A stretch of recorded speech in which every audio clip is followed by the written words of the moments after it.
Welcome to Doing It My Way by Beata Matras, a podcast about project and product management, communication, brand, and IT. All these topics will definitely improve and have a positive impact on your career. So join me today, subscribe, and expect a new episode every week. Thank you. Today, I invited Judyta Wolak, a project leader with a wealth of experience in various industries, including fintech and automotive. At Oanda, she leads business process modeling, solution design, and project management office operations. Judyta is also a mentor in Tech Leaders Program, and she's fostering women's growth in IT. She is also one of the strong women in IT and personally one of my close friends and just an inspiring woman. Today we'll dive into the world of project and product management. So welcome, Judyta. It's great to have you here. Good morning. Hi, Beata. Pleasure is mine. Absolutely, pleasure is mine. Thank you for the invitation. Thank you for joining here for the third time actually to my podcast. I mean, the first two we recorded in Polish, but today we have a challenge. Yeah, we are recording in English together. So Judyta, maybe we'll start from telling our listeners, what are you doing? What's your experience? And how did you end up being a guest for the third time in my podcast? Maybe let's start from the last question. I have no idea how you came up with the idea inviting me to discuss the product and project work. Of course, that's my part of daily basis task. And I really deep dive into the differences and trying to define the differences between the product and project words. Maybe that's some discussion from the past that we made inspired you to touch that point and discuss that further. You should tell me. And giving a little bit more about my experience to what you said, it's maybe I will add only that I lead the project management team, the team of great 6 people, which are every day my inspiration. And after work, I'm as well the conference speaker and trainer of the project management processes in Zero Bullshit Management team. And what else should I say? I think that's it. And I'm happy mom of 2 cats, which are loved and at the same time so much annoying for me, especially for the moving into the new house.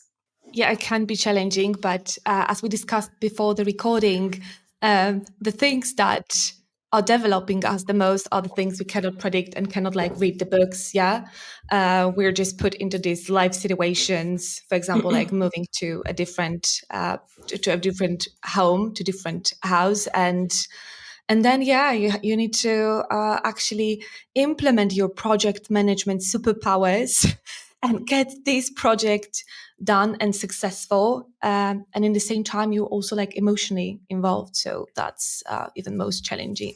That's even more challenging.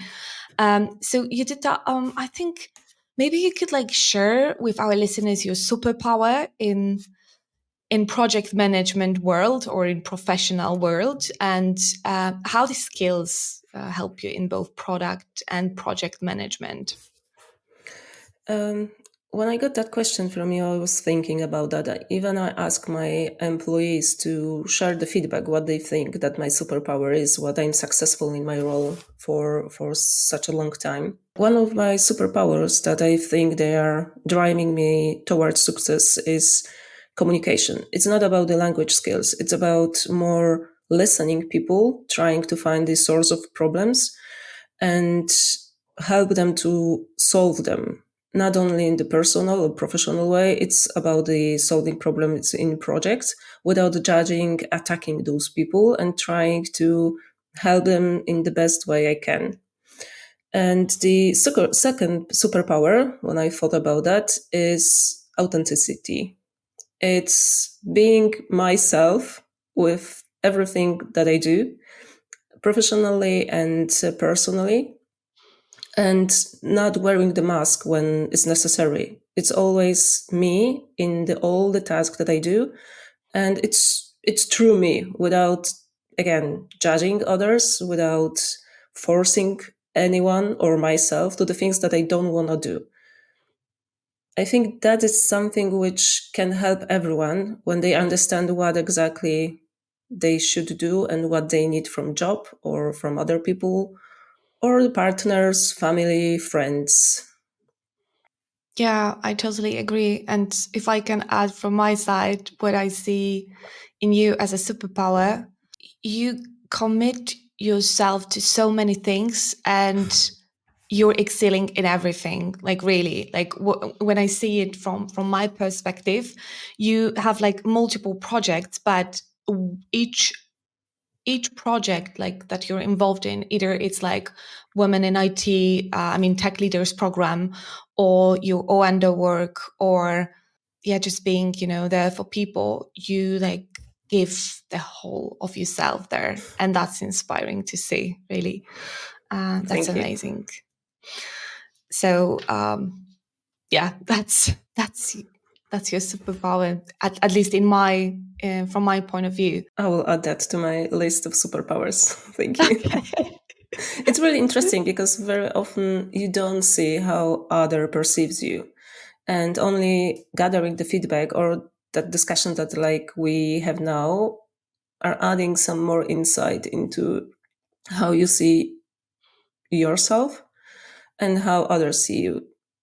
Yeah, definitely it opens, like, you know, kind of new doors and windows in your head. Like I like to call it, like there is like a new space coming up or just like opening, and that actually when you enter that, you find the new doors and new windows, and at first they are like closed, but you can open them by meeting new people, by talking with them. And sometimes it's like they are coming from the other side and opening that door for you, or that window. Yeah, and sometimes we try to like focus and like push something by ourselves, and it doesn't work, how even like if you're trying hard. And sometimes you just need to wait and let someone from the other side open this door or window from you. Yeah. Well said. Well said. People are the key to everything. Yeah, people are the key. People are the key. Relationships are the key. But it's sometimes hard to accept that, and we think like, you know, yeah, but, different story, totally different story, different topic. Let's maybe move to the questions around project and product management, and maybe we'll come back to that door metaphor.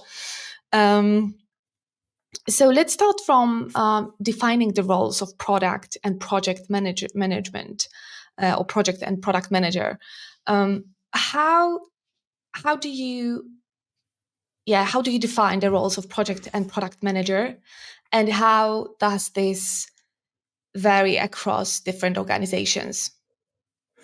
Okay, so while the core responsibilities overlap for both roles that we discuss prior to that recording, the roles of project and product managers can vary depending on the size, company size. For instance, in small companies, those roles are combined. So often one person wears both hats, juggling the strategic vision, which we can assign to the product role, with the tactical execution and delivery, which is assigned to the project. In small companies as well, it's super important flexibility. Flexibility is the key, requiring quick shifts between the planning, features, for example, or enhancements to your product, and managing the development sprints. And in small companies as well, you can observe that the product and project people are very directly involved. So they are deeply engaged on the daily tasks and, for example, bug fixes or user research. For the medium companies, for example, roles are starting separating, and you can see the border between those roles. We have dedicated product managers and the project managers. Product managers guide visions, and project managers oversee the delivery. And both of roles can focus, of course, but the focus is changing. Focus of the product managers concentrate on market demands, for example, and while the project managers tackle specific initiatives. In the big companies in corporate worlds, we have very often structured teams. which are established within the departments or value streams or product streams, with the clear distinctions between the product and project management functions. The people are in those companies, product and project manager very often are specialized. Like we've got the product marketing managers or technical project managers or agile project managers. And when we talk about the direct involved in the small companies, in corporate world, it's very indirect. It means managers often oversee larger teams or delegate the task to the people or to the teams they are in a matrix structure under them. Let's call it that way. I don't like that descriptions, but under them, and focusing on the strategic direction and communication. So again, those roles very often overlap, but there are some similarities into that. So both prioritize the stakeholders' satisfaction and user satisfaction. Both delivers value. That is something which is not always mentioned when it comes to the project management role, but quite wise and important topic to discuss is the value which project manager can deliver to the organization or to the teams or to the customers as well. And both roles as well combine the overall goals and objectives. And the value that you mentioned and that is delivered by the both roles, I think it's also about the definition of value, like different value definition of for the both roles, yeah. Because for the product manager, if we like think about, let's think from the 5 years old point of view, like if we want to like very simply explain it, it's like product manager in big or medium sized companies, it's like a person who decides what kind of Lego set we are going to build. Is it going to be a spaceship, a castle, a city? And this is the product manager role, and the value itself, it's making the vision or the strategy of what are we going to build, and thinking about who will play with this Lego set or what makes it fun and unique. And this is in like big or medium sized organizations, I think. Yeah. And project management role in the same like metaphor, it could be like the organizer of the Lego build. So they plan how to like put these pieces of Lego together. Yeah. Which part we will build, how long it should take to build this part. Yeah. And what steps you kind of need to follow, which if I'm saying that, in that metaphor, it sounds like that's not fun. Like someone is coming and like dictates how I'm going to build my Lego blocks. Yeah, it's not fun at all. I mean, it's fun because you also have someone, I mean, from, for example, developers or user experience experts perspective, you have someone who is like joining this kind of everything, like know how to make these pieces together. Like he's like a life instruction, like a life manual. What I would add in the simple words, the project manager ensure the how goals, how outcomes, how value is reached within defined parameters, and the product managers define what value the product offers and how it evolves. For example, when it comes to the value that can be defined on the level of the project management is defining specific agreed outcomes within defined scope, time and budget. Very often we forget about that, but proper project managers should handle all those aspects, while the value which product manager delivers is the continuous improvement and optimization of product to provide the ongoing customer value. So again, we, because I'm more into the project work now, we define how it can be delivered, it can be done, the way how we're gonna deliver the value, the what, which product managers defined. Yeah, and that's interesting because it sounds like in small organizations, you mentioned that sometimes you can like join these two roles and there is like actually one person who does both of the what and how. And in just in medium or bigger sizes of companies, we start to split the roles because just the product, for example, or the projects are so big and complicated that we just need more people and more people that specialize in certain areas. Yeah. So yeah. So Absolutely. um, sometimes I think it's good to also try different types of organizations to actually find what you prefer to do. Is it more like this delivery side, as we call it, or more like this discovery part? It's worth to remember those are general trends, and specific companies may have unique structures and expectations of the role. It's really worth to check that. Always ask about the role description and the expectations from us when we apply for the job or we are already working and setting up some goals. Yeah, definitely. And I would add one more thing: to not focus on the role name, but on the responsibilities that are mentioned in the offer. Yeah, there is always like this part of roles and responsibilities or what we expect from you.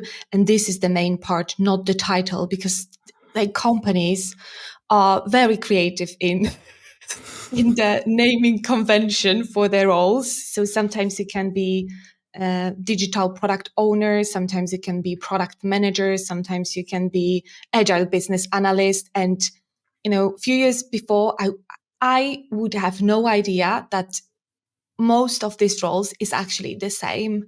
I mean, the differences between like responsibilities are like really like minor, like very small.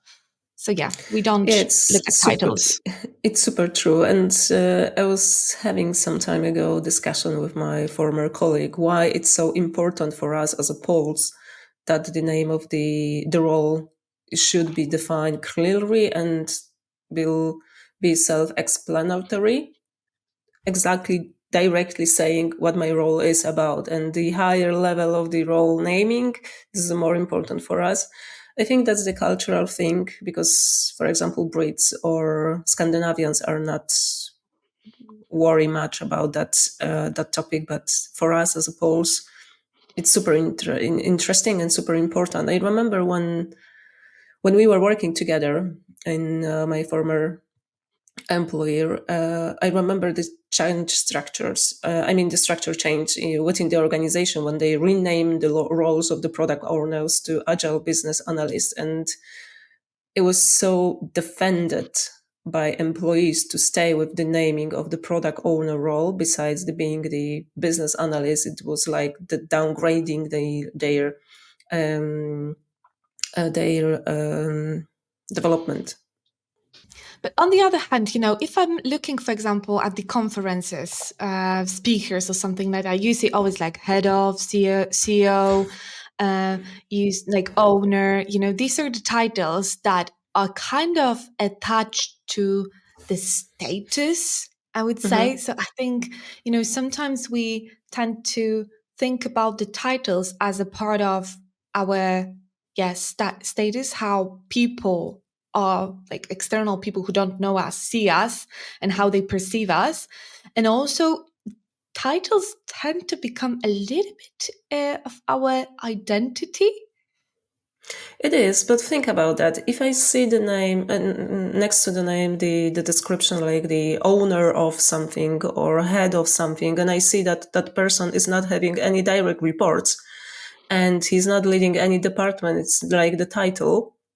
Many leaders are having like the 30 people to lead and they are still leaders or team leaders. How do you perceive that person with the name next to the head of Yeah, role? It's like, again, focus on the job description, about the expectation, about the exact task that you need to do, besides, and not judge the people only by title, because you can be CEO of one person company. exactly. So that's why we should, again, why we should check the description, what is like reading there, and also like talk to these people sometimes. Do not be afraid that because someone is like named CEO or head of something like that, at the end they're just people like us. Always people like us. Okay, maybe if we defined and also like got into philosophical conversation and psychology, because that's also what we are both interested in. So that conversation can actually take a while until we like get to the end of it. But we'll try to stick to the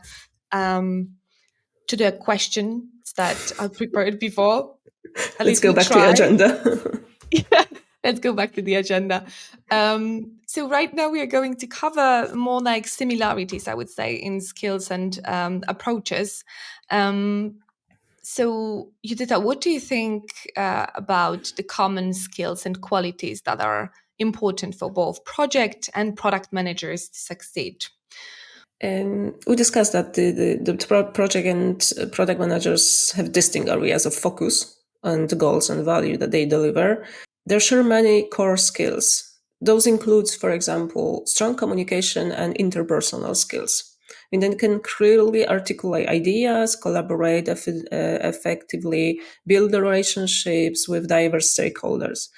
The stakeholders management, that's the another aspect. I think the one of the key similarities are as well the organizational and planning skills. Both roles has to focus on road mapping. They are breaking down complex goals or deliverables, set realistic timelines or roadmaps. There are some differences in those two versions of the time frames, but they manage resources, both of those roles. And I think the third one, because there is a lots more similarities, but the key are as well the problem solving, critical thinking, data driven decision making, and leadership and influence. Uh, both roles should motivate and inspire teams. They champion the vision, they navigate challenging solutions, they handle the difficult stakeholders, they adapt to the changing circumstances. Yeah, I agree. But if we're talking about it, like, can we like make it more like easy to understand? Because I tend to think like we are speaking very often about like for us, it's like easy to understand, like communication, managing stakeholders, navigating through difficulties, and like problem solving, critical thinking. But what does it mean? I mean, in like real world, yeah. If we think about the problem solving, for example, what does it mean? I mean, what kind of skills or approach we need to have if we're talking about the yeah problem solving? So what case we can discuss? For example, there is a coming the stakeholder to us which is responsible for the procurement. Hmm. You are the product owner, you need to order some software for your, so external software to introduce to your product, like the payments API, for example. And they say that because of the costs indicated, you cannot get that software over the next 5 months, for example, because it wasn't budgeted, etc., etc. So they are coming with some problem. It's your responsibility to solve that problem as a product owner, because you need to have that API introduced as soon as you can, because your customers are waiting for that. They want to have the easiest and quickest way to pay for your product. This is the business case for yourself and for the company. So how you approach that problem, the problem to resolve? There is a different options that you can get. You can find the additional budget. You can find the additional software provider, or API provider. You can negotiate the budget with the budget owner. You can try to find the another way to make your customer happy. There's a different options, but you need to break down the problem to the source and try to find the best and quickest and the cheapest solution, probably, or with the best quality solution to make your stakeholders, yourself, and your customers happy.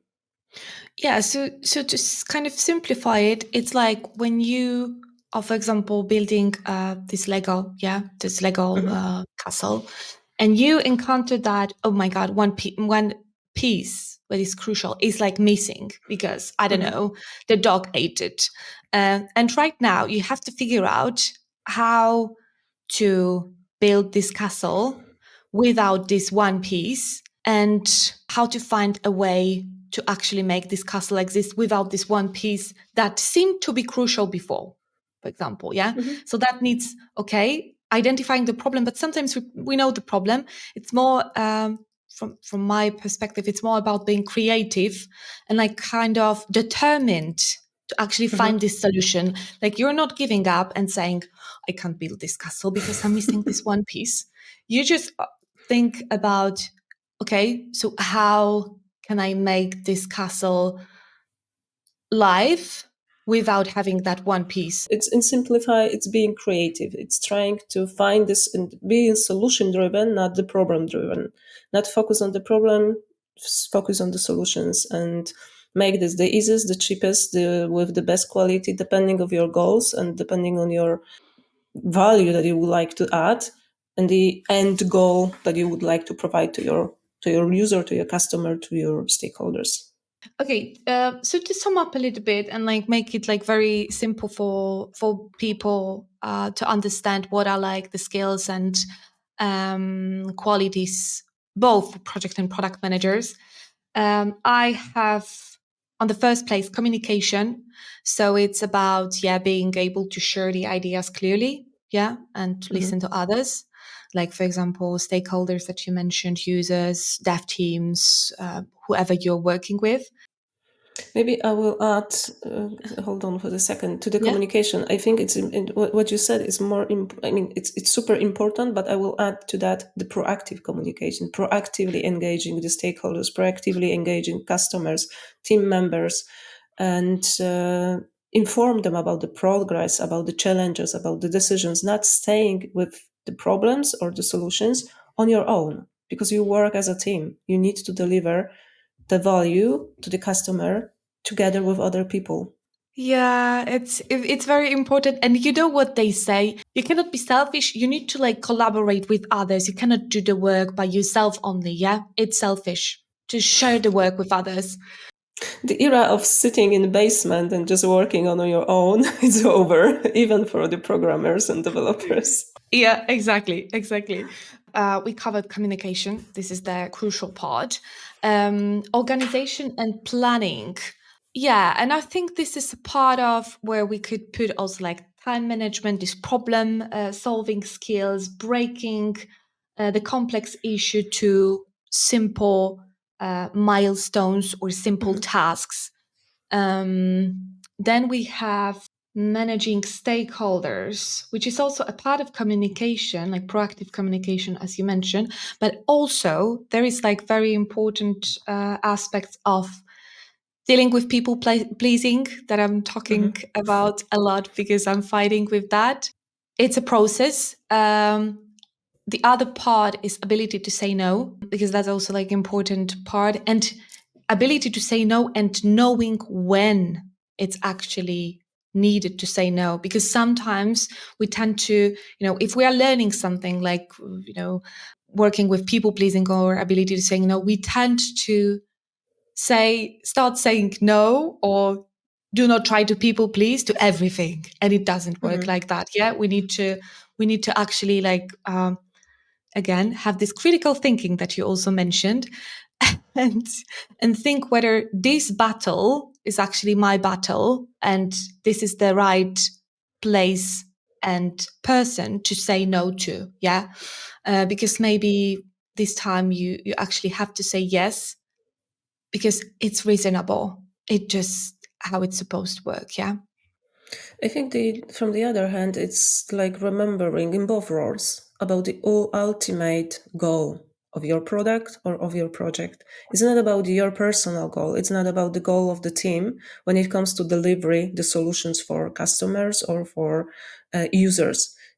defined goal of the product or of the project, or deliverables that they need to be defined clearly, is always the reason or the argument that you can use in your discussions when you are saying no to your stakeholders. It's not fit to my goal. It doesn't fit to the goal of the project. Maybe we can think about that later on if there will be appropriate time for that. For now, my goal is this and that, and we need to focus on this. You're great. Your idea is great. Let's come back to that. Let's put it into the backlog. And I hate that sentence as well. But you can always clean up the backlog after the time. People very often they are not coming back with the ideas that they have. And I would add, yeah, it's like being kind of a judge, yeah, sometimes, who knows when to like agree and when to like stand against something. But at the end, the judge has a goal to to make the right decisions, yeah, to not hurt other people, to make the right decisions that will be good for the society, not not for one person, but for like a bigger kind of audience, I would say, or bigger group of people. The last part that he also mentioned was teamwork and leadership, knowing how to work well with other people, how to inspire, motivate them, and how to share the vision and the goal that you also mentioned. Yeah, how to make that clear to others. What is our vision? Where are we going to? How we are going to make it happen together. It's super crucial to always tell the team why you are doing something. What are the reasons of ask for the task, for the solution, for the changing something that we even agreed a day ago? People need to know the purpose of the steps or the decisions that we made, and that builds the trust with the team that they are feeling as well the part of the solution, the part of the project, because they can contribute to that, understanding the reasons, understanding the impact, understanding the goals. If we think about it from a kind of real life examples, when someone is coming to you and asking you, can you buy a food for me, for example, on the street? Yeah, someone is coming, can you buy food for me? And you are asking why, and this person just goes away. But on the other hand, when someone is coming to you and saying, I'm hungry, I don't have money, can you buy me something to eat? It's like a different story, because you start to like even you start to have the reason why this person is asking you, not that just do it. It's like a kind of different feeling that is coming up with you, and you're more willing to actually help the other person if you know why she or he needs that. Yeah, you can identify with that problem that that person is having, right? It's if it comes to the being hungry or having the difficulties with writing the code or testing something or not having the clear requirements for your product or for your project. Yeah, and it comes down to empathy and understanding also, which are a kind of which are the crucial, I think, parts of being a leader and being a good team member.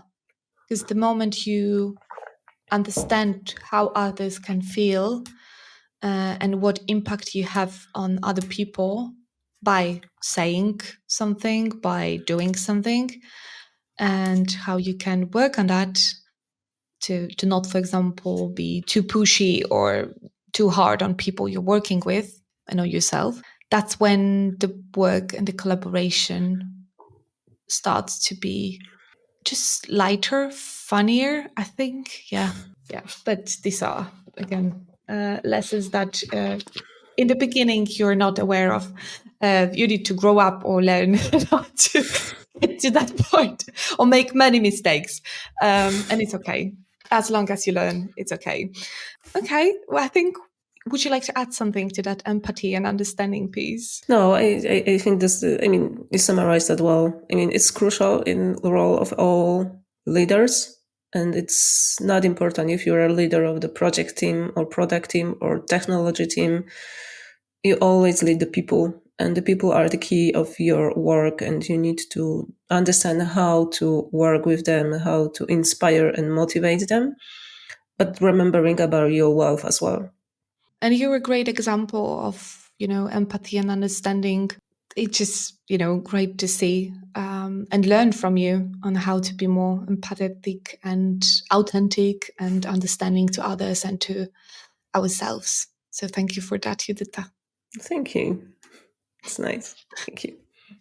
Um, okay, I think we summarized that part, and it's the second part, and we have so much to cover that I think we need to split it into two parts. Actually, this conversation will be lengthy. Um, let's move to the more specified parts of project and product management, which is stakeholder management as the key component, actually, the key part in both project and product management. How do you define it? What do you think about it? What's your experience? On the high level, when I think about that, it's about involving the identification of the understanding, managing the expectations of all individuals and groups impacted by product or by project. But in specific, it's about the proactive communication that we discussed a few minutes ago.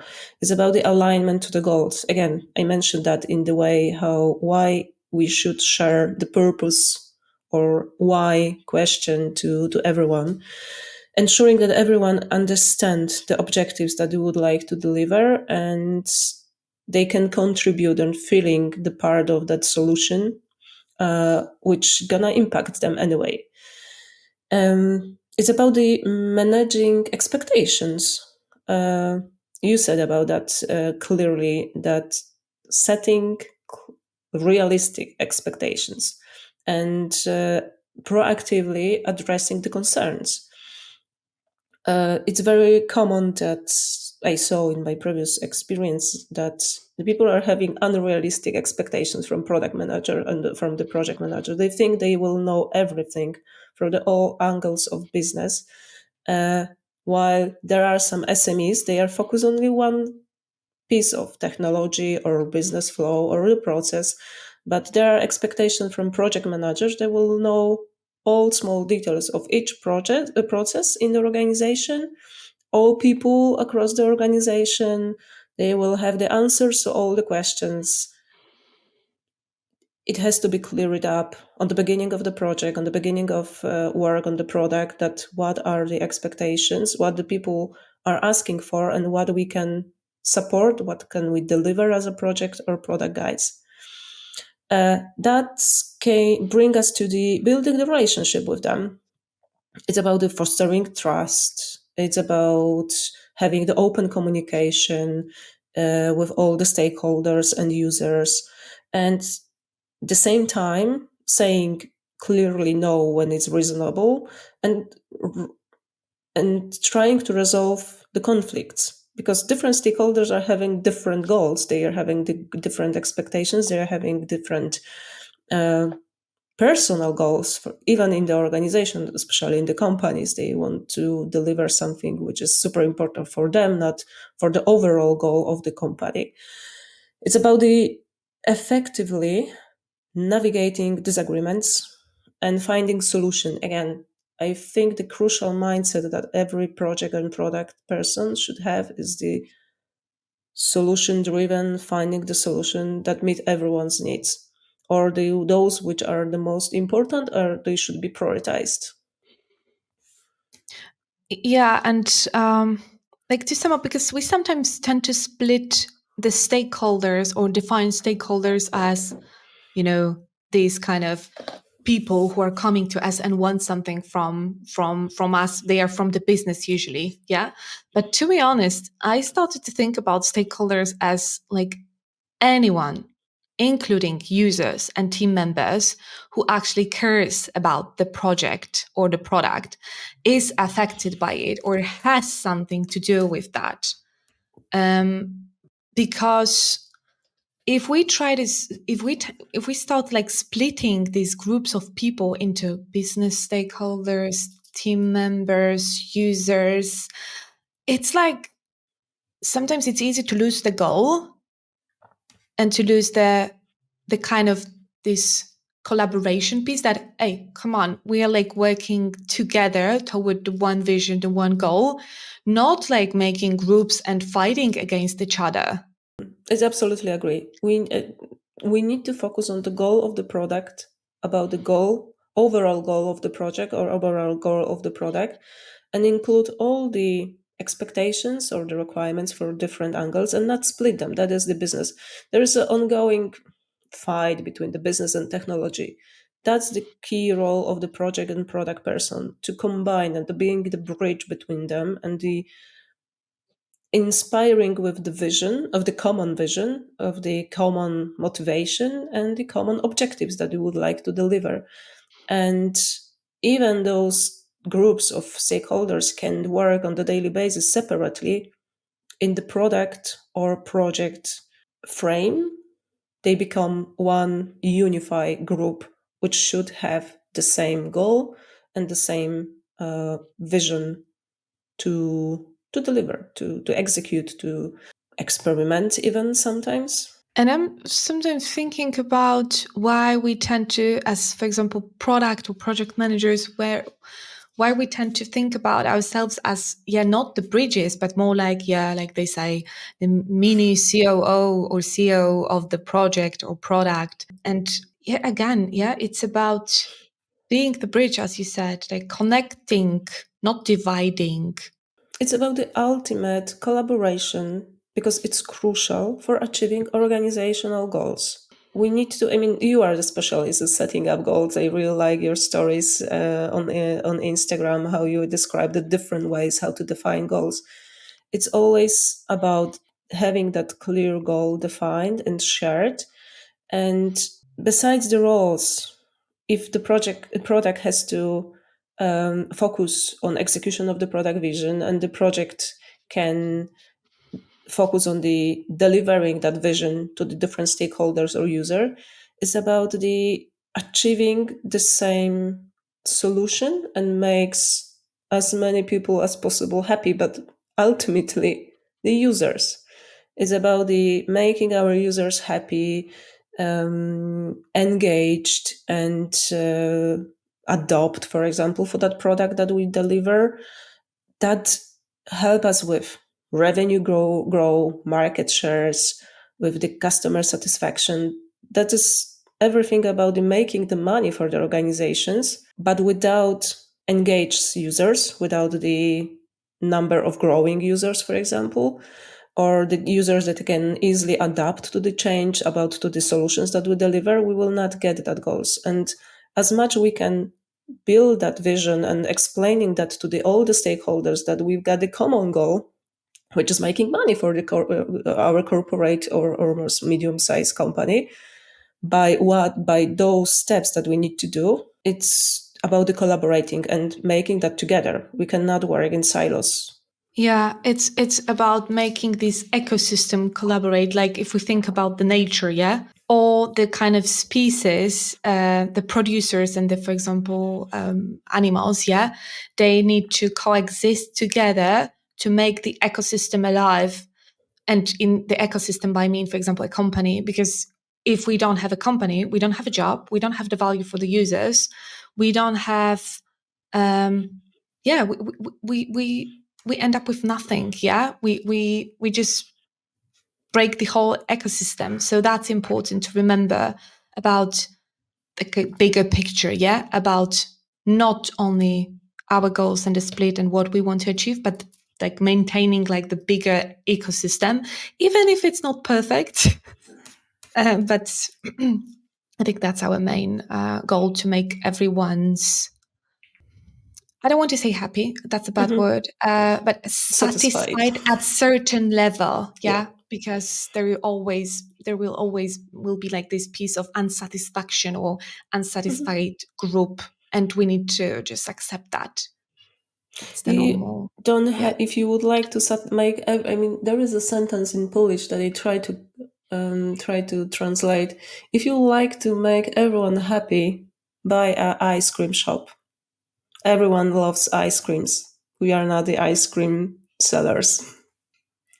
But I think that, to summarize what you said, it was very well. I mean, what I hear from what you said is true value of the product and project managers is to being the bridge and Mm. building that environment of satisfied stakeholders, happy users, engaged users, and the company growth through the revenue or market shares or acquisition of the new customers. But that's difficult sometimes to stick with that, to accept that we are the bridge. We should connect people. Yeah, it's not easy. It's not sometimes it's not rewarding to be the bridge because everyone want to pass through that bridge. So that's difficult to be the bridge, but it also like makes the true value, I think, by supporting and kind of enabling people to move from one side to another and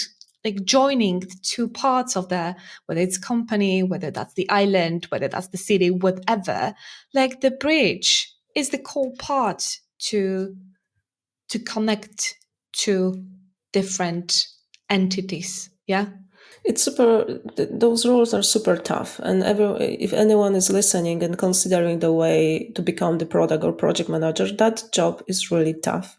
It's always being between the two different angles of two different stakeholders and teams that we work on. You always get some feedback about your job, your team job, the project job, or the goals that you need to deliver. It's very hard to judge all that. It's very hard to be at that bridge because you need to lift everyone and you are only one.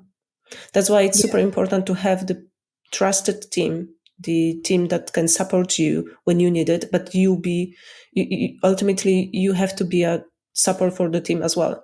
So it's like ecosystem, as you said, to working together, the playing the crucial role, but it's super satisfying. It's super hard, but it's super satisfying at the same time. If you achieve the goals, if you make your stakeholders happy, if you see engagement of your user growing, if you see your team developing, if you see yourself developing across the time, it's super, super satisfying with the long term. The short term is a sprint. Sometimes you need to really, really run fast and try to survive. Definitely. It's energy consuming. And I think we can admit that we are very often tired. I mean, being tired is the imminent part of the role of being a project or product manager because it's time consuming, as you said. I think like, if we think about how much time we spend or stakeholders management, like coming back to the main key point of this question, which was stakeholder management, it's like 60% of the role. I think at least 60% of the role is actually to manage and collaborate with manage people and collaborate with them. And by manage, I don't mean like saying you do this, you do that, or something like that. It's just managing expectations, as you mentioned. Yeah. Managing different expectations from different people and collaborating with them. I love the question, which is like the flying in the air since a year, let's say, that AI will steal our jobs. It won't. AI is not great in managing expectations with the communications, understanding the underlying intentions, for example, that we can read easily when we have the relationship with our stakeholders or team members. AI won't. And it will take time to really read all those intentions or the political games or anything else which is happening and we need to handle on the daily basis to introduce to the artificial intelligence solutions. I mean, I'm super excited seeing how it develops, but I'm not afraid about my job. And because we can use the AI to enhance our daily task and automate them to get rid of those which we don't like much and they are repeatable, and we can focus on the managing stakeholders, about the communication, about the visioning our solutions, products, features, projects, and continuous improvement, the processes or the value that we would like to deliver. Yeah, totally agree. But yeah, as you mentioned, the AI can like simplify or take from us these repetitive tasks. And at the same time, we will have more space, for example, for this discovery, strategy, goals thinking part. So instead of like, this split of reactive and proactive work, I mean, if we think about this reactive and proactive work split, sometimes, I think 60% of our time is actually reactive firefighting, and AI can help us to make that gap between, or make the time split between both reactive and proactive words more aligned, or more, yeah, we could spend more time on the strategic, part, rather than this repetitive task that we all hate and we all sometimes struggle with. I think we have that stakeholders management part covered. And we can move to the next part, which is like agile and scrum frameworks, or approaches applied differently in project and product management. What's your experience with both, with this agile frameworks, with agile approach and scrum in project and in product? It's common, I would say. I mean, in different level of engagements, we can use the different methodologies or ways of working. I don't like to call it in the proper way, like the project old-fashioned project management is about the waterfall. I haven't seen for years the project run by waterfall, the purely waterfall. It's everything about the hybrid work, and I work in that way right now. Like on the low level, like the team level, my teams are working in agile or the scrum methodology. They deliver the solution incrementally through during the sprints, that we have the proper demo sessions, retro session, planning sessions. But on the high level, when I work with the, for example, executive level or stakeholders, the senior stakeholders, we work on the milestones. We need to set up some measurable goals and deliverables within the time frames that we agreed, of course, with teams. And I think that works the best. I haven't seen the clear, pure Scrum working anywhere, because always the teams are having different priorities. The backlog is divided into the different projects. They are not purely focused on only one solution that they need to deliver within the time. I haven't seen the proper waterfall as well. So the hybrid word, which is combined, I think is the most effective as per last few years. But we can experiment here and there to see which team are working in the best way and they are achieving the best goals and the best results as a team or as a delivery team, let's say. It's all about, again, the value delivery, and we need to focus on the deliverables or agreed chunks of work that we can deliver within the time. Because again, executive level is very often focused on the exact goals within the exact time. And even product managers need to work on the roadmap with the, no, that's later. It's again about the time framing. It's about the time framing, but less specific than the timelines with the exact days and end dates that we need to, as a project managers, introduce. It's about the prioritization, both in product and project work. Prioritization is super important. It's the key of the Scrum or Agile methodologies.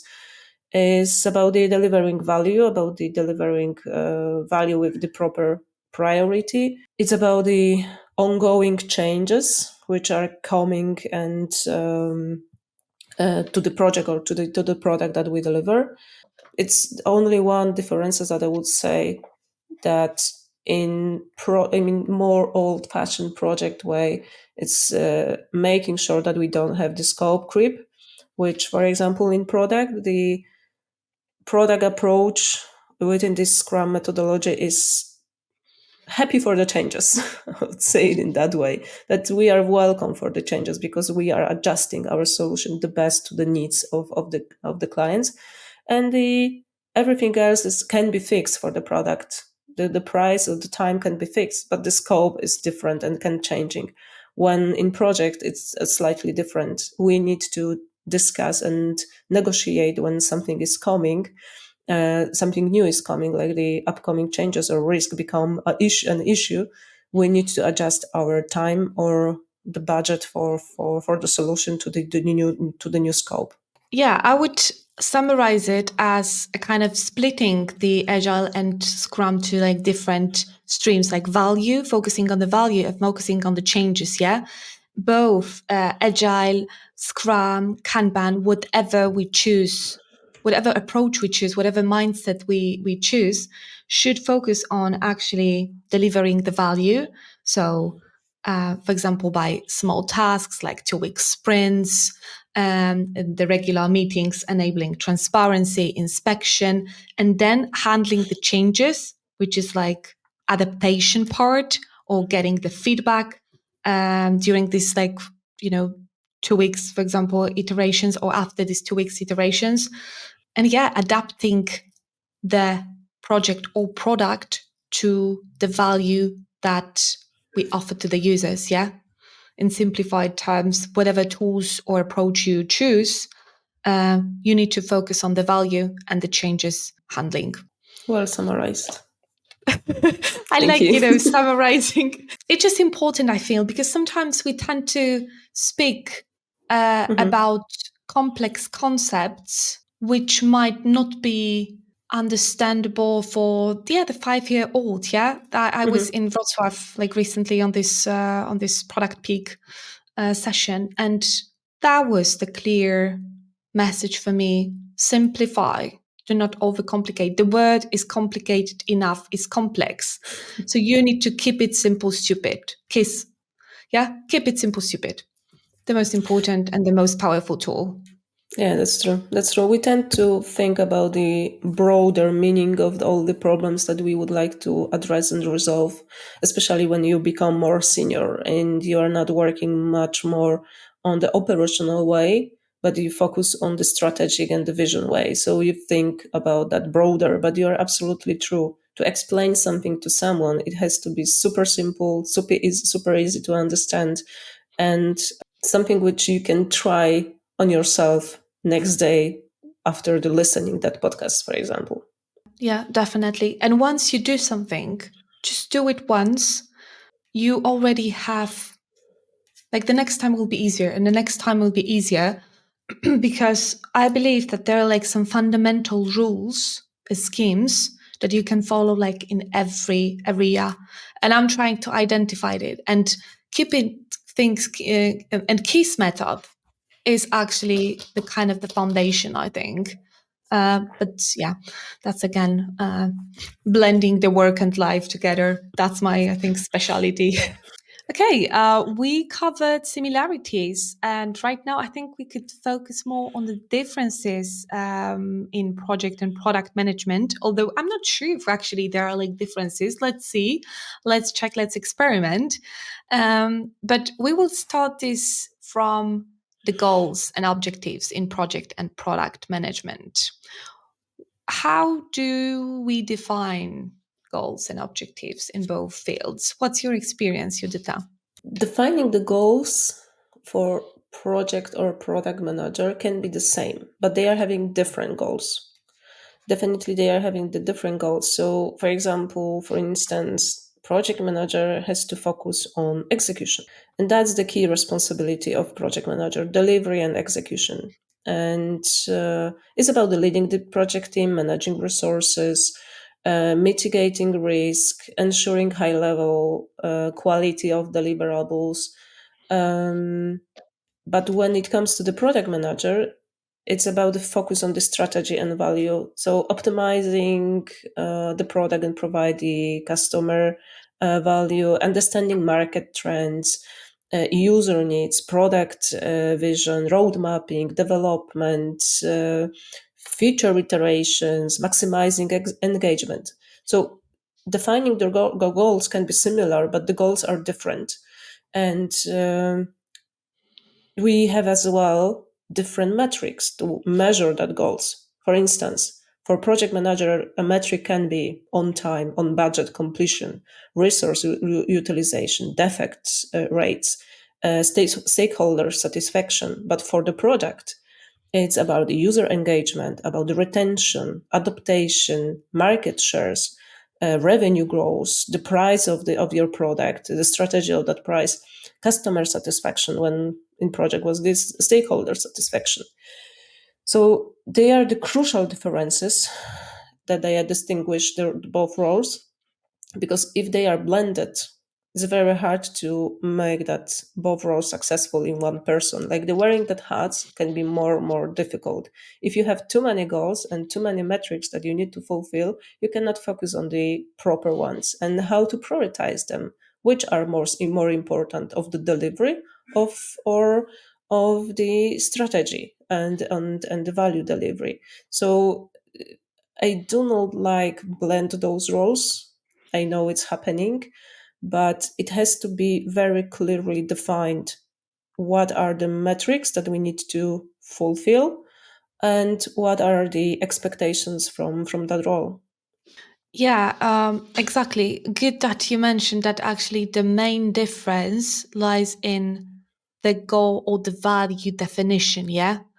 And how we measure and how we measure the success in both roles. Yeah, because as you mentioned again, project manager focus on the competition on competition, on delivery, and managing success through timelines, the budgets, the adherence, the scope, yeah. And product manager on the other side should focus more on the market success, tracking the user engagement, the revenue, the customer satisfaction, the market share. Yeah, but at the end, it lies down in the question how the organization is defining your role and responsibilities. Are you responsible for the output, outcome, or impact? Yeah, that's good to actually agree with organization manager, whoever is your is above you. There's the one more aspect which we haven't discussed is the decision making.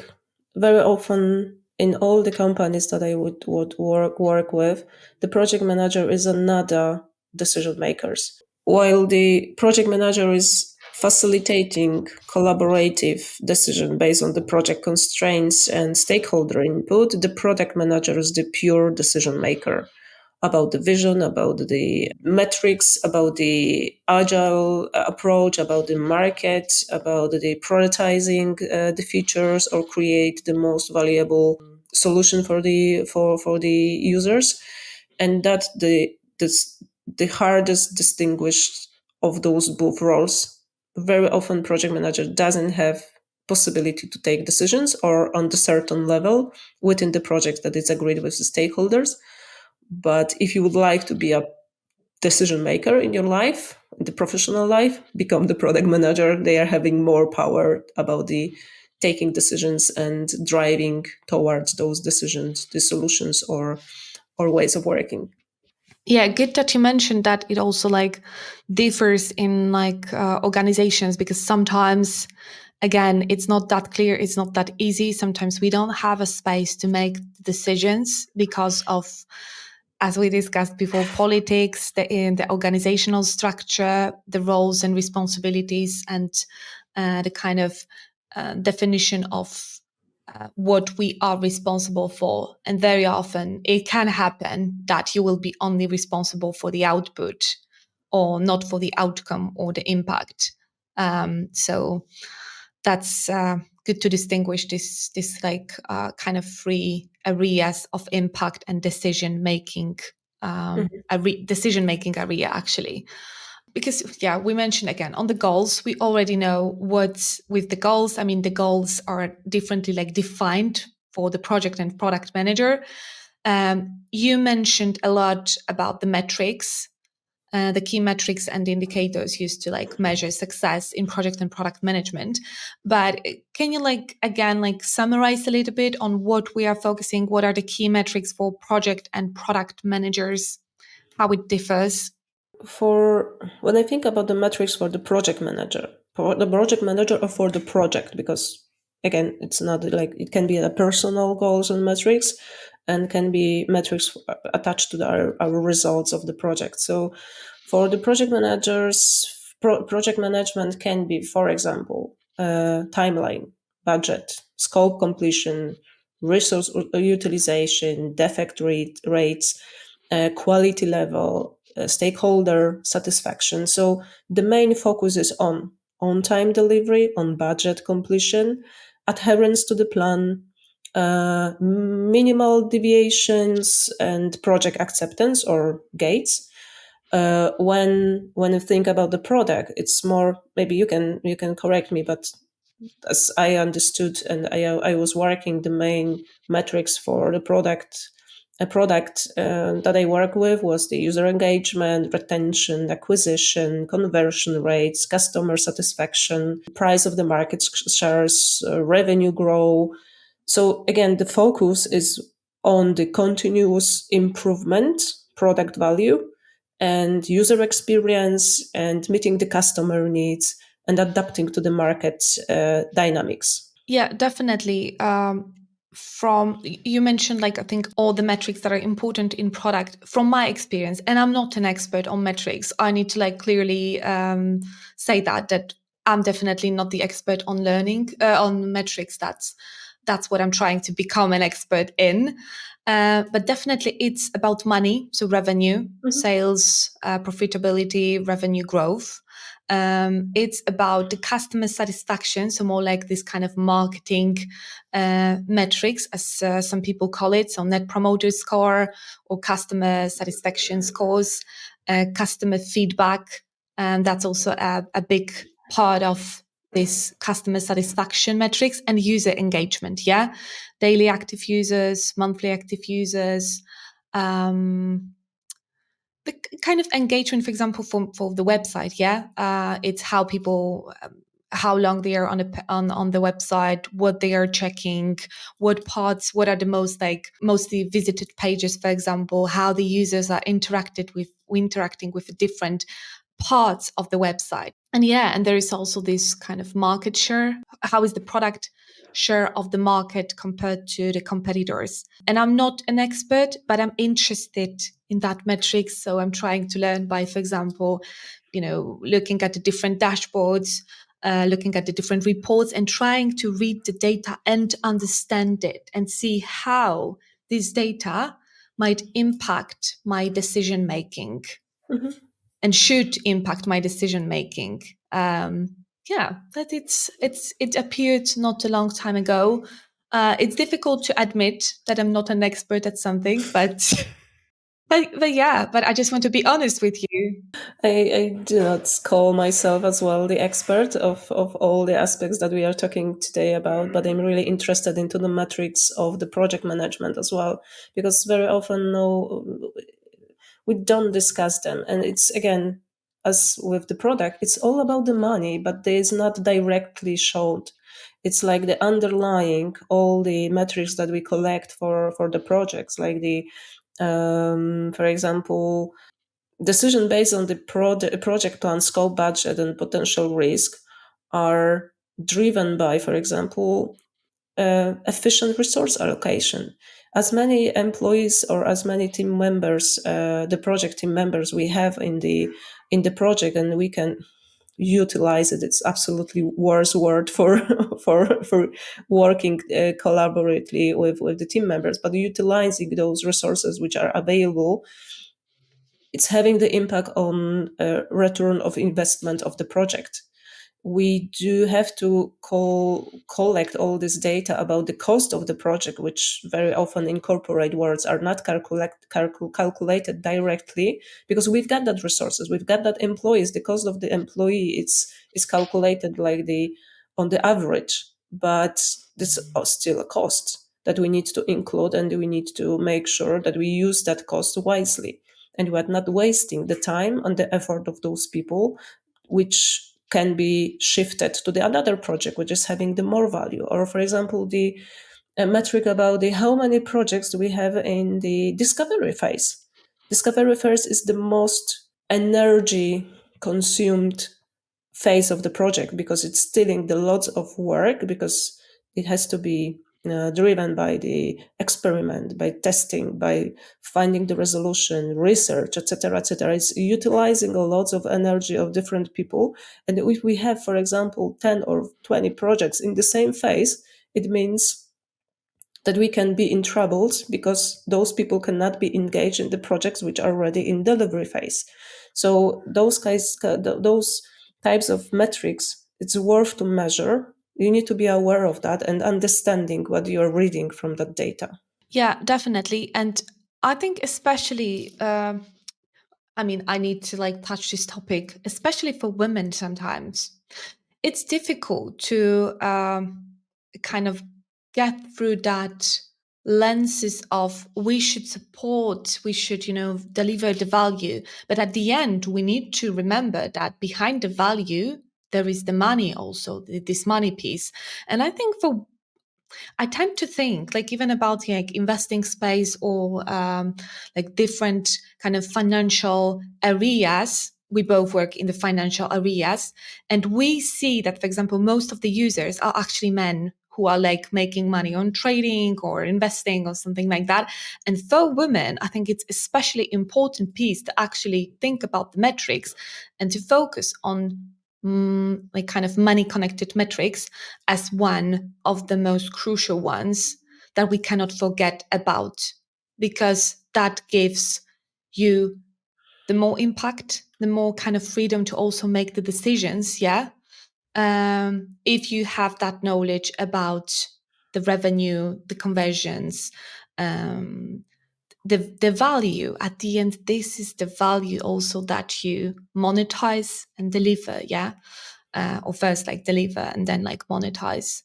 And it took me a long time to actually get to that point, also to like convince myself that I am able to actually think about this important metrics and allow myself to make the decisions also based on or maybe make the decision of getting to know more about this revenue commercial metrics that we are all aiming for. But it's not easy. I don't know if it's like in Poland, like a specific kind of area, but no, I mean, if I'm looking at the metrics, they're like global, like more men is actually interested in money rather than women. It's changing slowly and I love seeing that, but it's difficult topic. And we also like need to open some kind of doors and windows in our head for that metrics to be covered. That's just a thought. We covered, I think, the metrics pretty well, and how they impact the decision making, and that's the last piece actually, the decision making process that is different in project and product management. How is that different? I think with product, those decision making process is quicker than for projects. Um, there is a methodology behind that, because many of the IT projects and the software products are working in the adaptive, iterative, Scrum, Agile, whatever you can call it, way. And it's ready for the quick decisions that we can make with the gathering the data. And it's not so much common with many industries and many companies that we gather the data for the projects, because it's like, oh, there is a project, we need to run it. Uh, there are the people that you can work with, deliver it, and nobody. I mean, not maybe not nobody, but with those companies, we're having the proper portfolio management and the understanding what are the all the aspects that we work, and then analyzing those data and synthesizing those data for the decision makings. They took more time. In, for instance, I mean, the product delivery is quicker in general. It's more adaptive. It's more, I don't want to say easy, but it's having the proper way of delivery. That for the projects, they are very often much more longer. They are much more bigger. They are cross-functional when the product can be delivered within the uh, Constraints. cross-functional team, but internal team, which is mainly focused on that product, while the project teams are working in the matrix schema, using the different resources from the different departments. They are having the plenty of dependencies here and there. It's the long process, which during that process we are gathering that data, but it's not so quickly as we would like to have. So those decision makings can be distinguished because of the time, of the impact of that decisions as well, of the people that they are taking decisions. In projects, you've got the different stakeholders which are empowered to take decisions for the certain departments or area of the business or technology. In product, and in the ideal world, the product manager should take the decisions about the vision and the prioritization of the work. So it can be different. because we are again having the different goals. For product, the goal will be quick delivery to the user to see if he is using it or he like it or can buy it.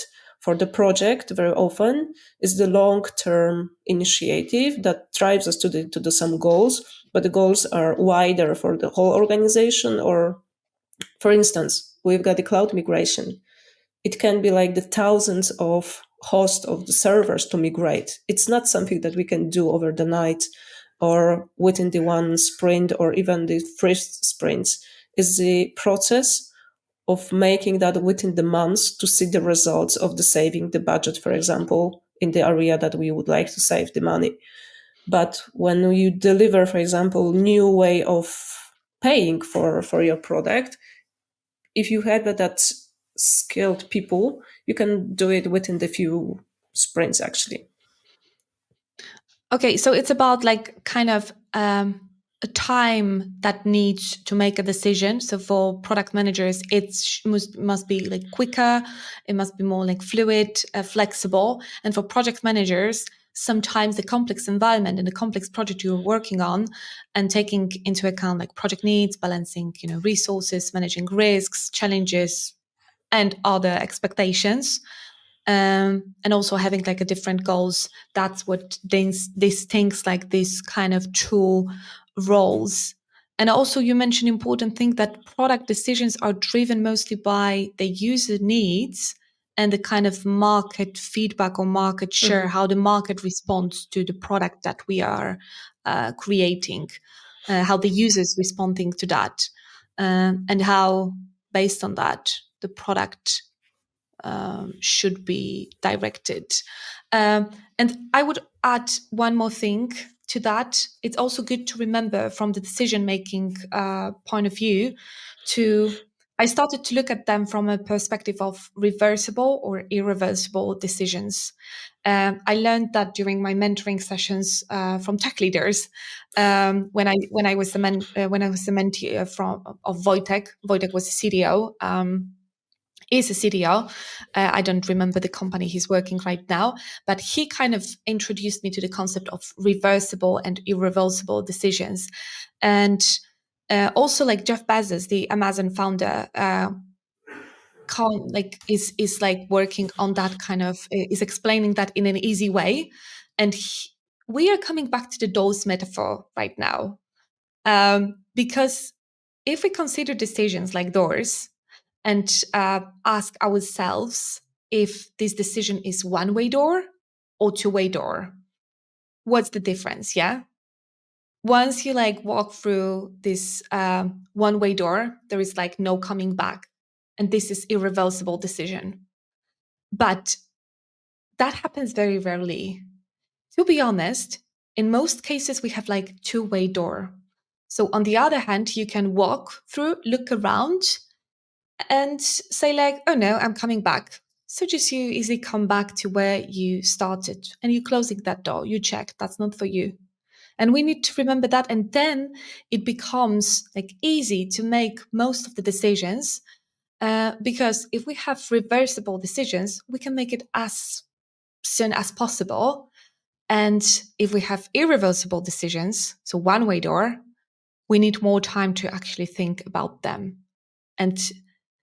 And do not take them in a rush. We need to wait, think, check all the like information that we are having right now that are available, and then based on what we have now, make an informed decision. But there is like I think the older you get, the more decisions you're making seems to be actually reversible. Yeah, very often I experience that kind of discussions that I had to facilitate, that we've got a problem.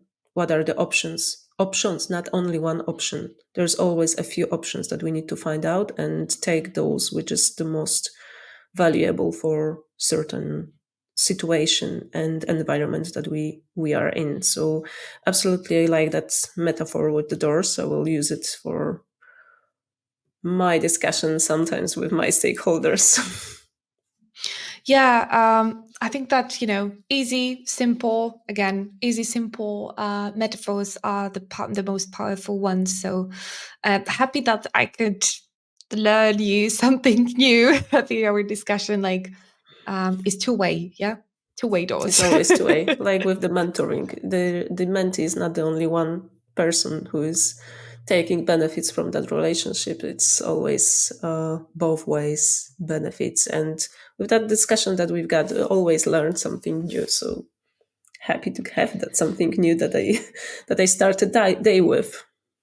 Yeah, yeah. And I think that's actually a good moment to like wrap up our conversation. I don't know if there is like anything we can like summarize. So maybe, yeah, would you like to highlight any thought from our conversation? What would be like the key, I don't know, piece of advice or the key highlight you would like to make? Let me think about that. So the key areas of focus for us to try to define the roles of the project and product manager are size of the company and the skill set needed and expectations of that role. Be sure that you know what exactly is expected from you, if you need to wear both hats or only one hat. Focus on the goals of your role, your team, your project, your product, and make that as much transparent and measurable to define your objectives in that role. Focus on the metrics that you need to fill in. Both are different for both roles and can be summarized in the simple way about the how and what has to be delivered. And remember about the communication and stakeholders that you've got. Stakeholder can be a user as well. So don't forget about their needs, but be assertive to be able to focus on your goal and the goal of your product and your project. I like that summary. Um, yeah, and from my side, it would be just, ask about the expectations first. Yeah, like go to your manager maybe, because we all have managers. We need to admit that. Yeah, we all have managers, and when we are starting, it's good to ask about what I'm actually expected to do. It can make our life as project or product managers easier if we have that clear answers. And then, if you want to exceed the expectations, that's your choice. Yeah, that's always your choice whether you prefer to stay within the kind of what is expected from you or go above and beyond. But it's not obligatory. That's your decision. What you want to be like responsible for and what you want to take the ownership for. Judita, what are you looking forward to in this year, in 2024? What is your professional or personal goal or intention? As a project team leader, the trainer, and the conference speaker, so talking about my professional way, my goal for 2024 is to empower others to achieve their goals and reach their full potential. This is super important for me to develop others and see how they grow. That's why I'm engaged in tech leaders as well this year and would like to help as many people as I can. I believe that everyone has something unique to offer, and I want to help people discover and develop their talents. From my personal perspective, and as a woman, I would love to be happy this year and travel more this year to discover places I framed about the for a long time. The last year was tough for me. It was really challenging year, personal and professional. So this year, my main goal is to be happy and happier every day. Oh, I love that. You're actually not the first guest that mentioned like to be happy. I spoke with Grzegorz, Grzegorz, so you Mhm. know what kind of amazing person he is, and he also like mentioned about happiness. And you did that, how people can find you online, offline, how they can contact you if they are interested in collaborating with you. I think the best way, as for now, because I don't have yet the website that you can read about my experience and the offer is to contact me through the LinkedIn or Instagram. I developed my account in the Instagram slowly and slowly. I hope we will have more time to make that more feasible and more attractive to everyone. So those two ways, it's the easiest, or you can contact me over the email that we can attach to that episode description.